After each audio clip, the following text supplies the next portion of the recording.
21st of October. This is Rabbi Furst, Mishnah Brura. Good morning, Mr. Rabbi Shlomo Furst here, Yeshivat Samanavshi here in Yerushalayim Zoom. This is our second share in the morning. We're learning Hilkos Nesias Kapayim, Siman Kuf Chav Chet in the Mishnah Brura. We are now at the point in Sif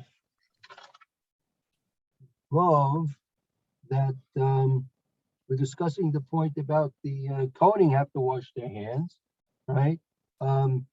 And the Mechaber says, according to the Mechaber, the Levim have to wash their hands too, believe it or not. But the reason why you're not familiar with this probably is because the Ramah says, that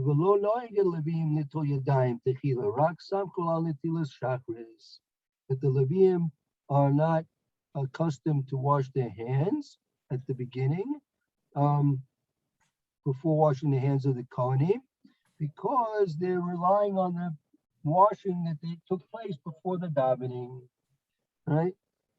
So that brings us to Mr. Brewer in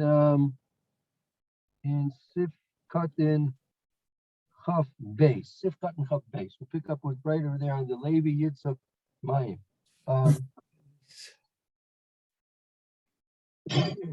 Mayor, if you like, you could read for us if you like. Sif Katan Base, Chaf Base in the Mr. Brewer. Okay, 1 second for sure. Okay. It says V'halevi Yotzei Mayim. What's that? Oh. Ukishe'ein Levi Yotzei Bechor Peter Rechem Dehu Gam Kain Kadosh Kitzat. Okay, so let's see. And the lady also washes with water. Well, so this is going on the Mechaber still, that the Levi is the one to wash the hands of the Kohanim with the water, right? Oh, wash the hands of the Kohanim. Okay. And if there, what happens if there isn't a Levi? Ain't Levi. Oh, now that's what's referred to now, right? If there's no Levi, what happens now? Okay, it looks like a Bechor. Right. So if there's no Levi, who does the washing? Okay, so a Bechor who comes through natural childbirth through the womb. Okay. The Hu Gam Kain, that he is also has a bit of holiness, I guess. Right. So therefore, if there's no Kohanim, then the Bechor, who has a natural birth to exclude from a cesarean,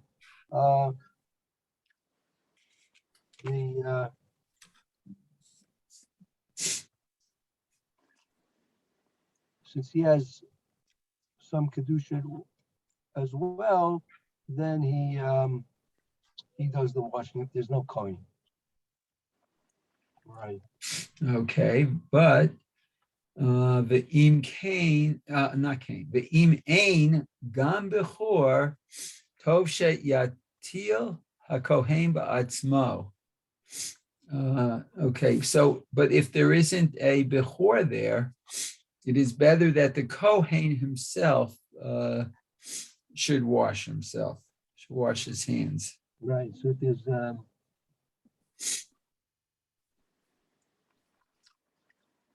Bechor, there's no Levi, so the Kohen himself should wash his hands. I'm wondering rather than a Stam Yisrael, rather than a Stam Right. Yisrael. Yatzik Yisrael Yado. Right. Okay. I'm wondering about the change of language from the word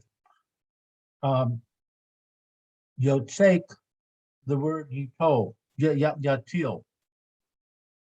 Yotzek is to pour, and yatil is to wash.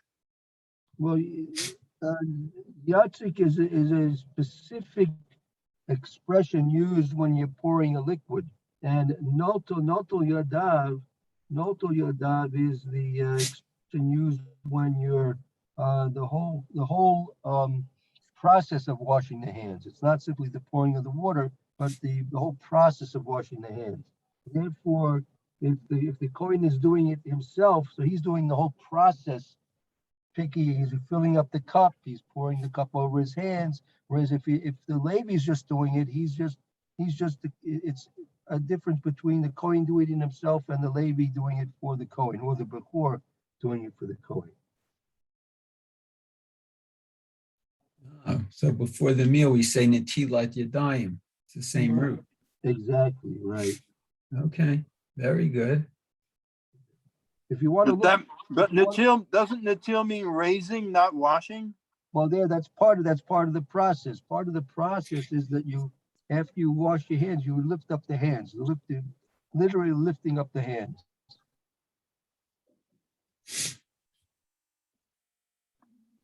Okay. The Af, Halevi Talmid Hacham, the Hakohen Am Haaretz, Yesh Lehachmir. Okay, so if the Levi is a Talmid Chacham, it's brilliant, okay, but the Kohen is just an Am Haaretz. Oh boy, we are still stringent. The Chen Shechen Im Yesh Kohen Echad Tamidei Chacham. So we're still stringent.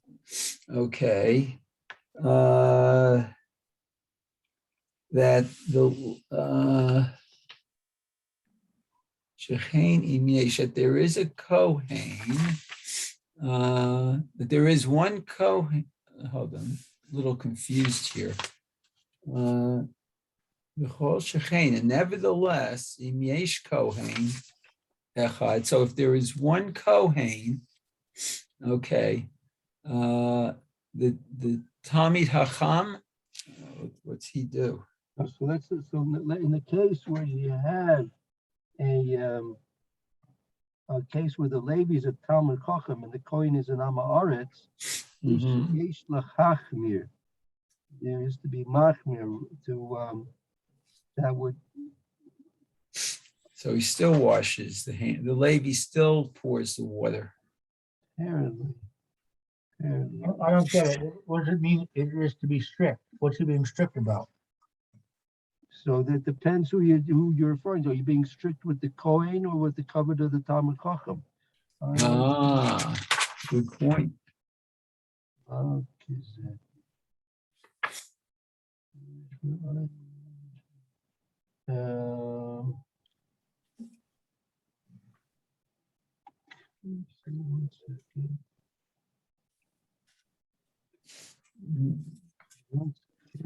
The Chavetz Chaim was a Kohen, right? Yes. Yeah, I think so. So he would be, so to speak. I mean, it would be a little unusual for him to be on such a high level to be washing, a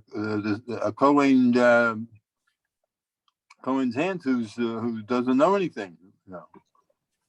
What? Yeah. Well, I mean, they'd be washing his hands. That would be okay. He would be the Talmid Chacham. That would be okay. If he was a Levi, it would be problematic. No, I mean, if he was a Levi, if such a great person was a Levi, so he would be expected to wash somebody's hands doesn't know anything? Oh, so that's what it says. Look at the expression. The expression is the Mishabur writes v'af shet halevi Talmid Chacham v'kohen Am Haaretz. Even if the Levi is a Talmid Chacham and the Kohen is an Am Haaretz, yesh lachmir. I mean, you should still be machmir to wash the Kohen's hands. Yesh af. Okay. That's the word the af. Even though that the Levi is a Talmid Chacham and the Kohen is an Am Haaretz, you should still be machmir, and the Levi should wash the hands of the Talmid Chacham. Of the Kohen, rather, of the Kohen. The Kohen. So whether the Kohen's a Talmid Chacham or not, the Levi still pours the water over the hands. Yeah, even, and the Kiddush is even if he happens to be a Yam Haaretz. Mhm. Okay. Let's see. So the Matzil Kula Mechuyav. Wait a second, we didn't explain Kol Shechain, even more so if there was a Kohen who was a Talmid Chacham. That means what? Even more so if the Levi should wash the hands of the Haaretz, even more so he should wash the hands of the Talmid Chacham. But since we Kol Shechain, even more so, Im Yesh Kohen Echad Talmid Chacham, the Matzil is Kulam.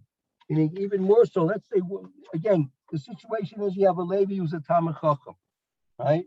You have a Levi who's a Talmid Chacham. So it's a little bit degrading for the Talmid Chacham to be washing the hands of this Kohen who's Nama Aretz. So even, but nevertheless, you should still be Machmir, and the Talmid Chacham, the Levi should still wash the hands of the Kohen.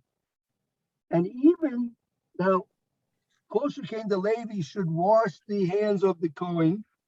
Let's say you have several Kohanim. One Levi who's a Talmid Chacham, and you have several Kohanim, and one of the Kohanim happens also to be a Talmid Chacham. So he's going to be Matzel all of them. Kol Shechain, you should be Machmir in a case where you have several Kohanim, and one of them is a Talmid Chacham. So that puts him on an equal status as the Levi, who's a Talmid Chacham. So therefore, since that Kohen puts himself on an equal status as the Levi Talmid Chacham, he will therefore matzil all the Kohanim. All the Kohanim will now be able to get their hands washed by the Levi, who's a Talmid Chacham. Oh. Obviously, if you have more than one Levi, so maybe ask the other Levi, who's not a Talmid Chacham, to wash the hands of the other Kohanim who are not Talmid Chachamim themselves. That's one way to avoid the question as well, also. Yeah, but I mean, okay. The Talmid Chacham is one thing, but when I wash the hands of the Kohanim, I always ask them directly, have you paid your dues to the shul? Yeah, for sure. You know what I mean? You know what I mean? Fair is fair. Right. I hope they pay you right there on the spot. Well, should we pair up the Leviim with the Kohanim? The Levi that's a Talmid Chacham should wash the hands of the Kohen that's a Talmid Chacham, and the Levi that's an Amon Aretz should wash the hands of the Kohen that's an Amon Aretz. That would be a logical solution, correct? That would be But pretty that's logical. not going to work because they don't come into what at the in any kind of order. You know what I mean? If you can't stop someone from coming to get washed and say, well, listen, this guy's got to come before you. Well, if there's a Kohen who's a Talmid Chacham, I would think he should get preference. He should let him, the Amaratzim of the Kohanim should let the Talmid Chacham go and wash his hands first. No, Barry? Well, yeah, but it's you only have a certain amount of time, for the washing to take place. If the Kohen who's the Talmid Chacham is not ready to come yet, and the others are ready to get washed, it kind of like slows things down to say, well, wait, we got to wait for Chaim to come first. Well, Barry, you know what? I'm gonna try and solve your problem. I'm gonna get you an armband. It's a black armband with armband with white letters. It says MP on it.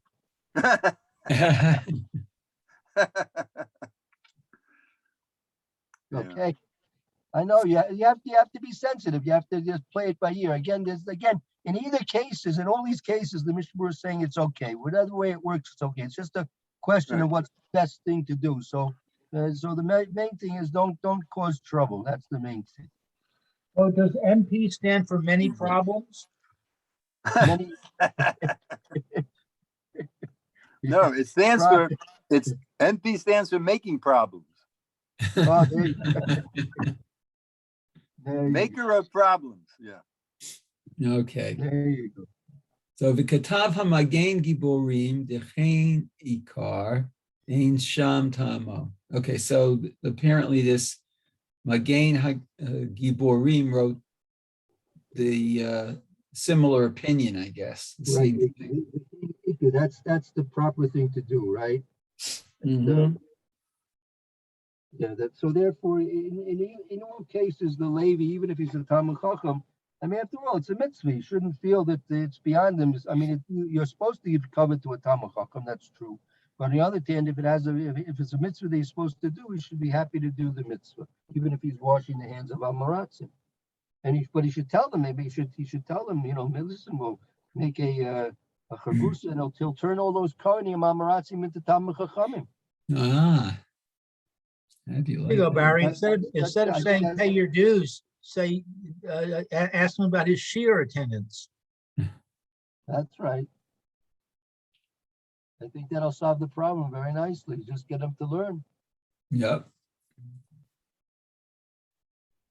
Okay, so let's see. Kaf Gimel, below Nahagu, and it's not our practice. Okay. So that's the and again, the Mechaber said that the Levi also washes his hands, right? Mhm. Mashma that the Levium wash their own hands, not that someone else washes their hands for them. But the Ramah says that we're not accustomed that the Levium wash their hands. Right, okay. Ve'im hasichu halaviim datam. So what if sichu, their minds are moved? That The Levim's minds are moved. Maybe they're not paying attention or something. no, again, the reason that the Ramah said why the Levium don't wash their hands is because we're samech on the washing that they did at the beginning of the davening of that day, right? Ah, So now, okay. Levium daytime, right? If the Levium, they took their minds, sichav daytime, they took their minds off their hands, I mean, they weren't careful where their hands were going. They might have touched their shoes, might have scratched their head, might have touched something which was not clean, right? So Uh-huh. if they can't testify, so to speak, on the cleanliness of their hands, so then there's a different halacha. Right. It says Tov sheyitlu yideihem mikodem. It is better for them to wash their hands first or before, I guess, what they do. Right, meaning if their hands are in fact dirty, or it seems as if their hands should be dirty, then they should wash their hands. Well, we have to understand why. What do we care if the Levium's hands are clean or not? Okay. Mikol shechein hecha dinagu begufan. What's that there for? Even more so, closely, even more so, if they were they touched their hands to their bodies, meaning Their body. they scratched their head or touched their shoes. Uh-huh. Okay. Yesh mikomot shehaminhag sheshofchin shemen shoreach b'mayim. So let's see. There are places that it's a minhag to put Right? oil. Yeah, the shareach, the summing, that there are those places where they pour scented oils on their hands. Oh, wow. Got that, Barry? I'm writing this down. Mhm. When I go to the shuk to shop for Shabbos, I'm going to get some scented oil. There you go. They'll be very happy with but the question is, putting it on Shabbos might be a problem. Oh, yeah. Oh, yeah. But Only weekdays. right, but see that's a whole halacha. Meaning, since in our time we don't usually put oils on for scented oils on for medicated purposes, so it could be permissible. oil, you can rub oil on yourself on Shabbos. It's not a problem of Mamareya because it's liquid anyway, right? But Yeah. And scenting's not a problem if you're only scenting the body. So it would only be a problematic really if a person did it because he does it regularly for medicinal purposes. But this would be in addition to the regular water washing, Oh, I don't know. I never or, witnessed. or is it in place of the water? I don't know. I never witnessed this, so I'm not sure. But we're gonna see. Hold on a second. Let's see what the Mr. Brewer has to tell us about this. So he Okay. says that there are certain places where they put scented oil Rabbi? on their heads. Rabbi, Yes. our time is up and the Rabbi Benzi is coming in now. Okay, so we'll stop. We'll hope to see you 9:30 tomorrow. Everyone should have a great day. We'll continue on Yom Rishon Mitzvah. Okay. Okay. Shalom. Very good. Shalom.